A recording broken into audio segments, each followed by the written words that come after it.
Welcome back to the Ageist YouTube channel. I'm glad you're here. In today's video, we're going to cover what to add to your lifestyle, diet, supplementation, and skincare routine in your 30s and 40s in order to slow down aging and look the best and feel the best that you can potentially feel as we're actually progressing in our chronological age. So as we get into our 30s, when our lives become more stressful, more busy, some people have kids, maybe have stressful jobs. So a lot of these things can add up, leading to unhealthy eating habits that over time create a disaster, right? It all creeps up really slowly. And also, of course, we're more prone to things like hormonal imbalances, gut issues, simply because we're already getting older, and those things, not to scare anyone, but they do start to slow down. So we do just have to pay extra attention to these things. And so the first one would be protein intake. That becomes extremely crucial because as we're already in our 30s, we start losing muscle mass slowly but surely, depending on how active you are and if you do strength training. That decline can be pretty heavy. So essentially, we want to make sure that we are supporting healthy skeletal muscle mass as well as our bone mass, right? Because this is when things start to trickle down if we don't do anything about it. So as far as protein intake, make sure to consume at least the amount of your ideal body weight in grams every single day, prioritizing leucine-rich sources, which are going to be animal proteins. And high protein intake is especially also vital for skin health and elasticity, because remember, our skin is made up of fats and proteins as well, not just our muscles and bones. So we want to make sure we have adequate amounts in our diets to support all other vital functions, so we have an overflow to support the beauty and structure of our skin as well. Next, extremely crucial, blood sugar regulation and balance. As we have those stressful jobs and maybe bad schedules and we sleep less, insulin resistance can develop over time. And especially if we are more sedentary in our 30s, that's why they call it, freshman 15 or whatever. When people go to college or start their first job, they just become less active. Your metabolism does not slow down with age, by the way.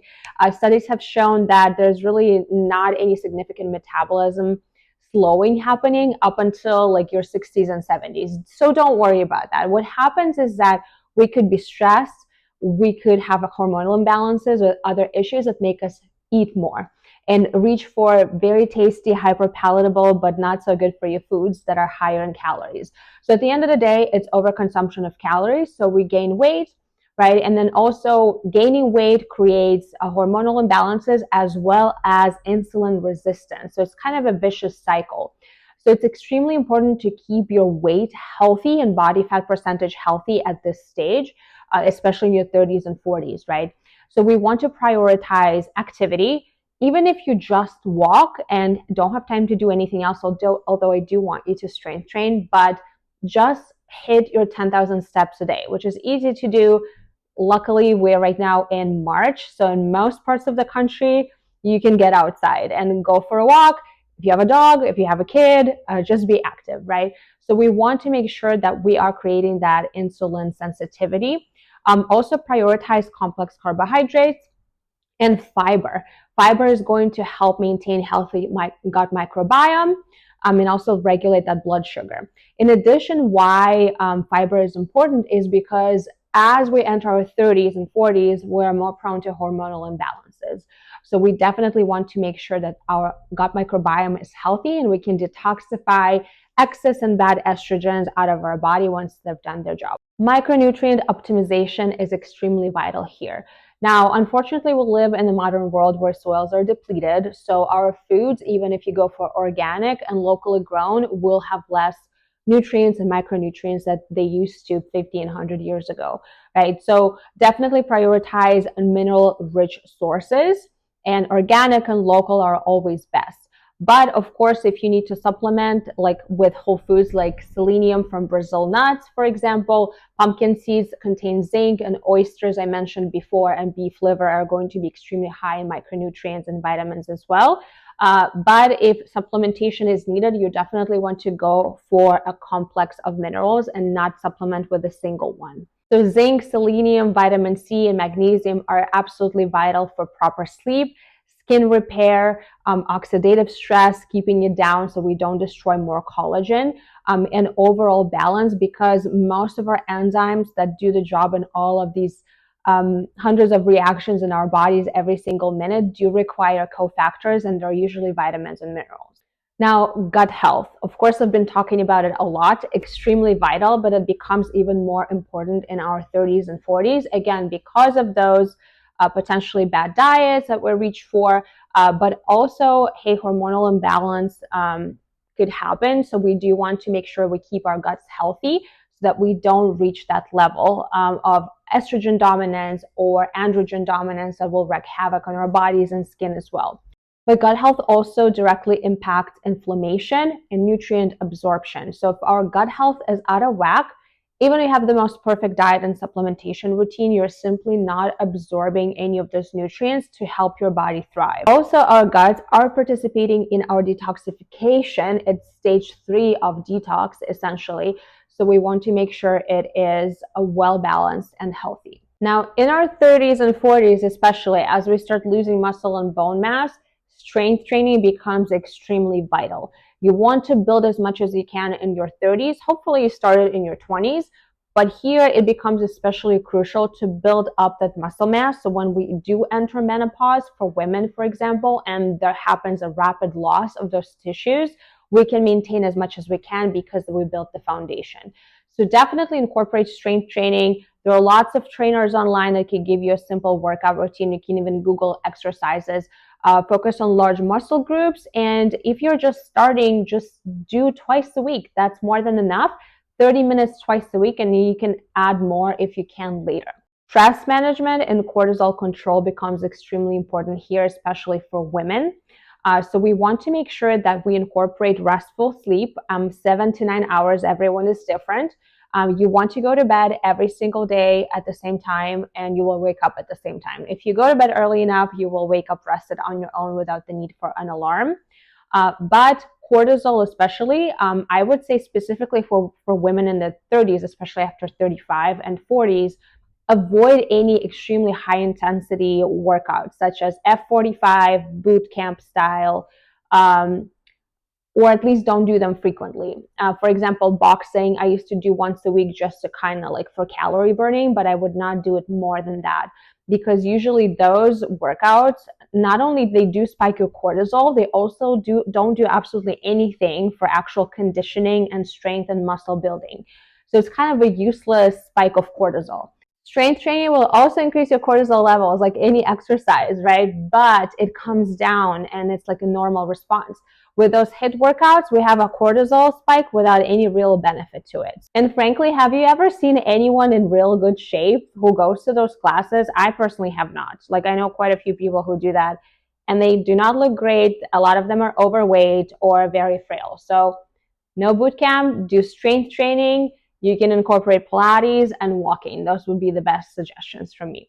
Now, sun protection and reversal of sun damage. Like, hopefully you were wearing your sunscreen in your 20s, right? But if you didn't, we might need to reverse some damage with some lasers at this time. But also make sure you use sunscreen every single day. Don't be outside in the peak sun hours, which is usually between 12 and 4 in the summer. And also what I love to incorporate specifically in summer months is astaxanthin supplementation. Research has actually shown that astaxanthin is able to not only prevent sun damage from happening, so like if you are outside and prone to burning, the burn is not going to be as bad or not at all, depending on how much time you spent outside, but it also will reverse that damage that you got from sun exposure. So I do like to supplement with that in most summer months. And 4 milligrams is usually enough for most people. If you're an athlete, you might need to up the dose up to 12. Now, in our 30s and 40s, especially after age 35, we do need to tend to our mitochondria. Those are our powerhouses of each cell, and if they're not working properly or are damaged or senescent, so have zombie dead, your cells are not going to function properly. And remember, structure dictates function. So we want to really focus on our cellular health, and that's specifically that of mitochondria.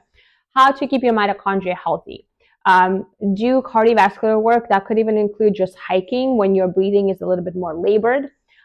You can do Peloton or like running outside. Again, be mindful of cortisol spikes. So we want to kind of see what type of activity and also at what frequency works for your body. But your body will also adjust and become more resilient the more you do it. Also, we want to make sure to not be overweight. Essentially, diabetes is actually theorized to be a protection mechanism for oxidative stress that is produced by excess energy intake by the mitochondria. Because when the mitochondria are processing the energy that you're taking in the form of food, glucose, fats.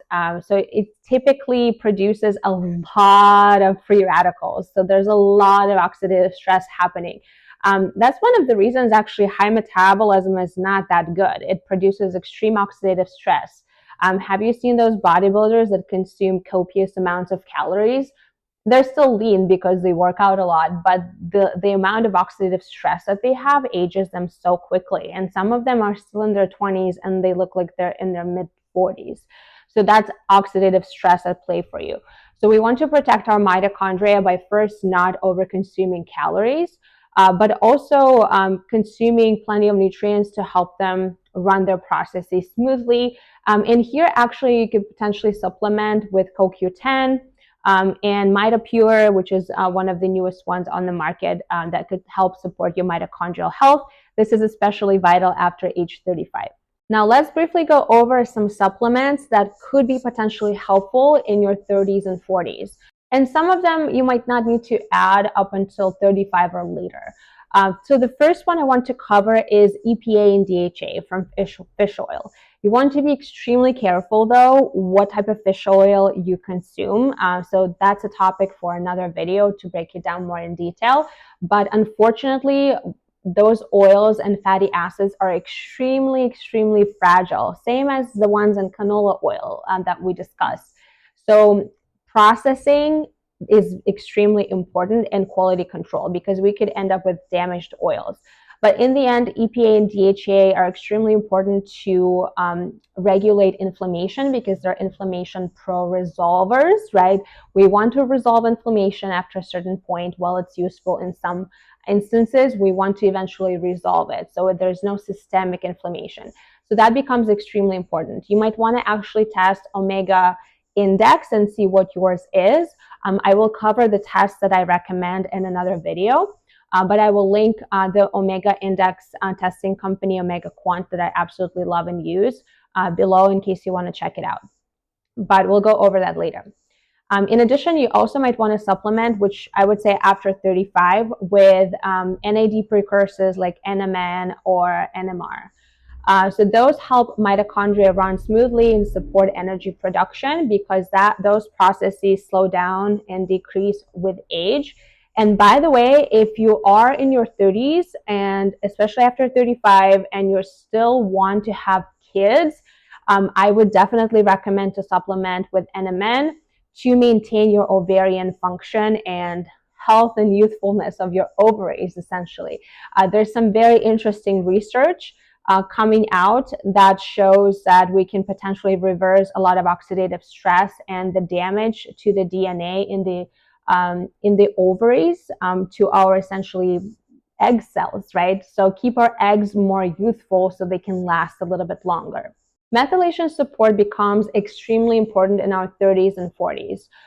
Simply because we're just bombarded with toxins, our bodies start getting oversaturated with those. Maybe diet is not ideal, maybe some nutrient deficiencies. So that's when we start seeing the cracks and issues. And some people do have single nucleotide polymorphisms like MTHFR that does need extra support. So here we might want to supplement with B complex. That includes B vitamins like B12, also trimethylglycine is extremely important, and choline. It's also vital for fertility support in case we're still in our 30s and we want to have kids later. So it's definitely very important to maintain good levels of those methyl donors in our diet and also, if needed, supplementation.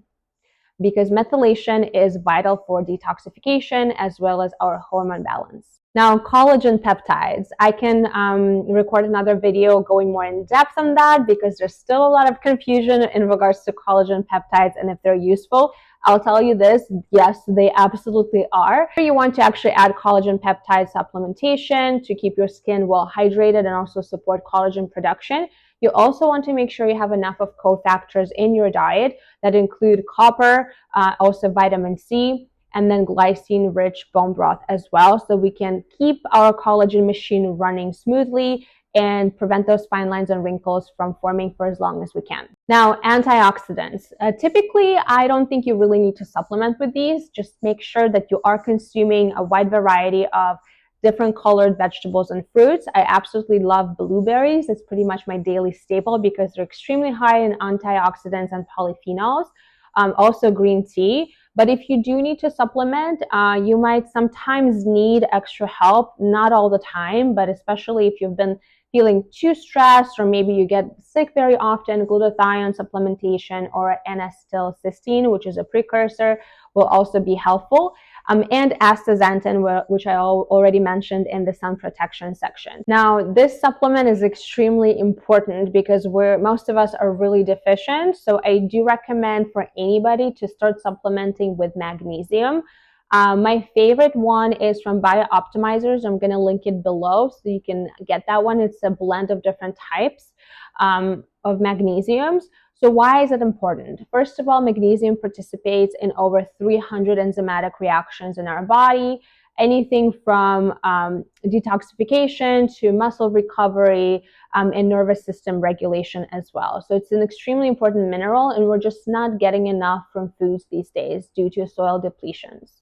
Magnesium supports liver enzymes, so it helps detoxification and also your bowel movements, essentially, depending on the type. It also is crucial to promote restful and deep sleep. So I usually take my magnesium at night, the blend that I mentioned from Bio Optimizers, and it does promote, I can see it on my Oura Ring, deeper sleep than if I didn't take it, for example. It also helps our muscles recover better and also blood sugar regulation, which is extremely vital to support healthy blood sugar because that will prevent our collagen and elastin proteins from being glycated. Essentially, when sugar groups are attached and making those proteins brittle and inflexible and causing damage and premature wrinkles and fine lines. So magnesium helps prevent the formation of those glycation products with collagen. Another extremely vital supplement, and this can be taken actually in your 20s as well, depending on what's going on, but it becomes more crucial after age 35, so 30s and 40s, is liposomal phospholipid complex. And I specifically use one from Body Bio. I've been using it for close to a year at this point, and I absolutely love this brand. I'm going to link it below as well. You'll get an extra discount if you use my link. So this one contains 3 different types, but especially crucial one is phosphatidylcholine, which actually promotes detoxification and supports our cellular membranes. Remember, our membranes are made out of proteins and fats. So as we age, those membranes become not as efficient, not as well built, right? The foundation starts collapsing. So essentially, we want to make sure we keep those membranes healthy. And by the way, it's not just outside the cell. Also, mitochondria have their own membranes and other organelles. So it does support mitochondrial function, detoxification, and overall cell integrity. So our cells are able to maintain their vitality and basically do their job in the best way possible, even as we age. So we definitely add this supplement to your stack as well. And last but not least, let's briefly cover additions to your skincare routine that will help in your 30s and 40s. Again, make sure to watch the skincare for your 20s video because that's your foundation, and we're just adding these things as an extra oomph when we're getting older and we need a little bit more help. So retinols we already covered. You can start using them after 25, but as we get older, they become especially crucial and more important to use them more frequently. If you are an advanced user, if you've been using retinols since late 20s, you can actually increase the frequency of how often you use your retinoids. That could be every single day, or if you need to alternate every other night because you're using another active, My skin is not sensitive at this point, so I can actually use both retinol and vitamin C and even sometimes acids in one night. But exercise caution, and if you need to separate them, that's definitely okay. But pretty much every other night or every night at this point. And you can also go up on the strength of the retinoid that you are using. Now, next is going to be peptides, right? Peptides are like the new queen on the new kid on the block that's extremely vital for your skin. So here I would add peptides. There are different types. Some of them are not expensive at all, but the great one especially is copper peptides. And you can get one from Ordinary for about $30. I would say a little caveat: don't use it together with vitamin C, especially if you're using L-ascorbic acid, because copper will oxidize. So it looks blue in the bottle, but it'll become orange on your face if you put it right after vitamin C. What you can also do, if you absolutely cannot separate them in your routine, make sure vitamin C is completely absorbed. Wait at least 5 minutes and then put a copper peptide on. But ideally, you want to separate because you will have a little orange tint to your face. If you need a self tanner, that might be it. So if that works for you, fine. But otherwise, just separate them. Barrier function of your skin becomes also extremely crucial as we get older, because we're losing those cell membranes, we're losing those lipids and ceramides in our face.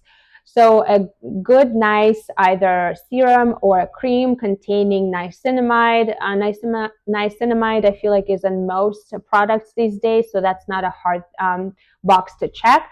But make sure that you are using ceramide-rich moisturizer so we can restore that barrier function to its optimal levels. And also the moisturizer that contain good amount of fatty acids and different types of lipids. Now, the next thing becomes very important, and I will bundle it with skincare, is lymphatic drainage. So as we actually become more stiff in our muscles, like we are used to certain poses, like looking at your phone like this, right? Muscles become stiff, and that prevents our lymph from flowing properly. So you could see puffiness in your face at some point developing. So facial massages, especially that of upper chest and neck muscles, become extremely important, or something like a gua sha. It doesn't have to be complicated, just incorporate it into your routine. I don't do it every single day, but I do try at least do my neck massage or my sternocleidomastoideus most mornings, I would say. The face, if I get to it, fantastic. If not, at least I did my neck. So that becomes extremely important as well. Now, last but not least, in terms of skincare, you can start incorporating collagen stimulating treatments at this stage. I would still say, depending on the person, you might want to actually wait until 35 or older to do that, because a lot of times it's too early to do it before age 35. I started doing laser treatments actually at 34. And I really overdid them at first because I had free access to them. I was working in an aesthetic dermatology clinic. So I was getting them for free, and I really did way too many. At this time, I just do once every 6 months, and sometimes even longer than that because I'm too lazy. But you can definitely start incorporating lasers. There are different types, a million. I specifically like Clear and Brilliant laser with the original tip. That one will stimulate collagen. And the concept is similar to microneedling, which is another thing that you can use. So it creates those teeny tiny microchannels in your face, essentially controlled damage that stimulates your body to start producing new skin cells and new collagen to repair that damage. I like Clear and Brilliant better than microneedling simply because physical needles, they can actually create scarring if the needles are bent for whatever reason, which you cannot control. And also the laser can produce millions of those microchannels versus hundreds with an actual needle. Also, treatments like Morpheus that combines both microneedling as well as radio frequency can help collagen stimulation. Also, Thermage, which is just radio frequency. All therapy is ultrasound, but it works in a similar manner as Thermage. Now, I'll tell you this. First of all, those treatments are extremely painful. I had Thermage done probably 3 years ago. I don't recall now, about 3 or 4 years ago. And basically, I'm not sure if I'll do it again. It was just so painful. I have really high pain tolerance, but I think it did help a bit, maybe maybe slow things down, because it was hard to see because I didn't have any issues or sagging yet. So I did it for preventative reasons mostly. So who knows, maybe it did slow down how things go south. If you do decide to use Thermage or any other radio frequency treatments, though, make sure that you go with a really reliable, experienced provider, whoever is treating you, because radio frequency is heat. So it's not the right choice for some people, especially those who don't have a lot of fat in their face to begin with. So improperly done thermage on wrong settings for your face could actually melt fat and in the wrong areas, and basically resulting in even more sunken, gaunt look than before. So you have to be careful there. The clinician really needs to know what settings to use on what area. Maybe not go with high settings on areas where you want to keep volume, because as we get older, that volume is already decreasing. So we want to be really strategic with how and where we're using these treatments. So that's going to be it for today. Let me know if you find it helpful, useful, if you're already using some of these supplements or treatments, and what you would like me to cover next, and dive into, so I can break it down for you. And I'll see you next time.